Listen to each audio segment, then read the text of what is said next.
Hey everyone, we're back with another internal review. Today we have the Matrix Custom X36c or G36c. Now this gearbox is basically, a standard version 3, nothing too different. I do apologize if you can't see a lot in the gear area because the grease they use on this gun is really shiny, and on camera it actually reflects the light a lot.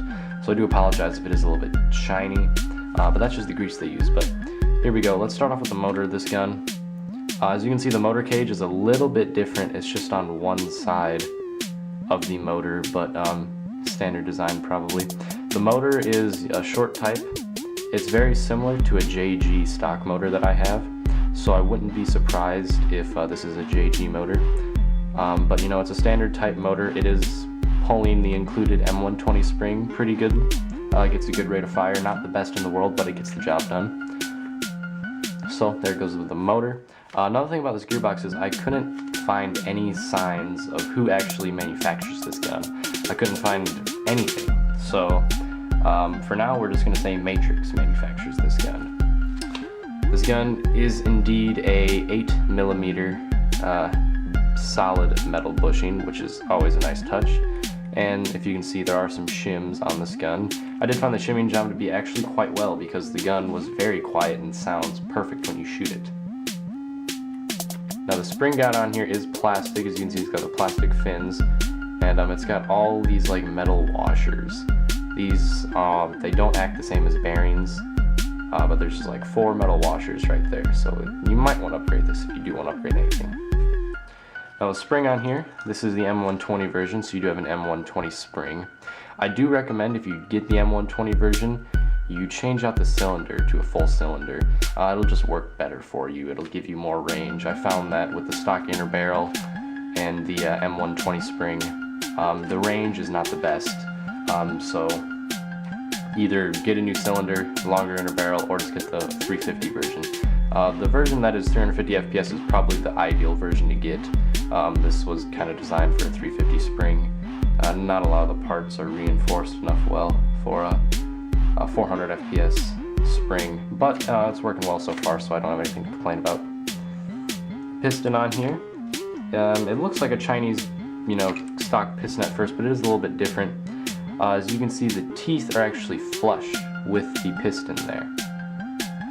And this design actually is a little bit more durable than a traditional design because it's actually, now the teeth are reinforced on the side, but there is no second tooth removed, and it's just basically a standard type piston. It is ported at the front, and the O-ring is pretty good. As you can see, there's just grease everywhere on this gun. The grease they use is like the consistency of water, and it's just everywhere.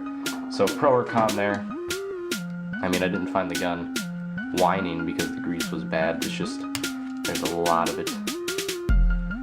Get this piece out. So the air nozzle, standard G36 design, there's no internal O-ring. The tappet plate, another standard design. It's pretty stiff actually, it's not very flexible. Quick note there. The cylinder, like I said, has a small little port in it. The cylinder head is actually really hard to get out. I don't even know if I will be able to get it out of this. My hands are so greased up from the gun. Alright, I guess I'm not going to be able to get it out, but it's a 1 O-ring seal inside there. Check the air compression for you. And with this gun, the air compression's nice. So see my fingers on it, piston is not going forward at all. So it's got a pretty good air compression. As you can see, the retraction speed is also very nice, so you're not actually sucking the BB back into your gun. So for air compression, very nice, almost perfect I would say. And then for the gears, of course, where's my magnet at? These are steel gears. Pretty, standard Chinese quality gears. Like I said, the shimming job was actually fairly decent. The gun's very quiet. And, this is one of those few guns that I've found that you can just leave it stock, run it for a while, and probably not have a lot of problems down the road. But yeah, other than that, it's pretty much a standard, G36c gearbox. It's got all the standard parts, got a good air compression, 8mm gearbox. I know e-bike lists this as a LiPo ready gun. Definitely not LiPo ready. Just because it's 8mm does not mean it's LiPo ready. 8mm bearings are just a little bit, more durable because they're a little bit bigger. But other than that, yeah, it's definitely, paid $140 for this, and you get a 400 FPS or 300 FPS shooting gun. Pretty good rate of fire, quiet shooting, and solid internal build. So yeah, that's been the internal review of the Matrix Custom X36c. If you want to check out the full review of this gun, there's a link in the description and annotation on the screen. And please subscribe for more videos.